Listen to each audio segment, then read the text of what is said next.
12वीच्या परीक्षेला सुरुवात झाली आहे. मात्र बदलापूर शहरातील वारंवार खंडित होणाऱ्या विद्युत पुरवठ्याला नागरिक त्रस्त झाले आहेत. वारंवार खंडित होणाऱ्या विद्युत पुरवठ्याचा परिणाम विद्यार्थ्यांच्या अभ्यासावर होऊ नये यासाठी आगरी युवक संघटनेच्या माध्यमातून महाराष्ट्र विद्युत वितरण अधिकाऱ्यांना पत्र देण्यात आलं आहे.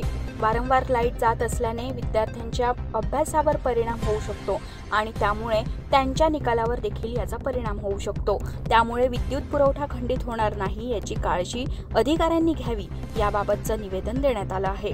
दरम्यान यानंतरही विद्युत पुरवठा खंडित झाला तर आगरी युवक बदलापूर शहर आणि ग्रामीण संघटनेच्या माध्यमातून आंदोलन केलं जाईल असा इशारा देखील देण्यात आला आहे. एमईसीबी ऑफिसला आलेलो आहे आगरी युवक संघटनेतर्फे.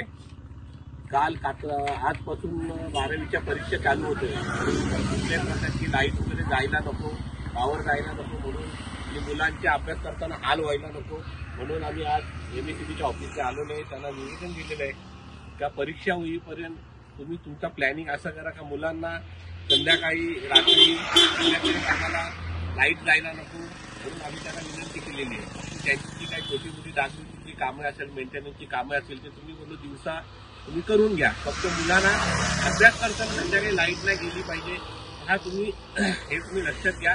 नाहीतर आम्ही आगरी युवक संघटनेतर्फे तुमच्या ऑफिसवर आम्ही मोर्चा काढू म्हणून आम्ही आज एमईसीबी ऑफिसला आलो होतो.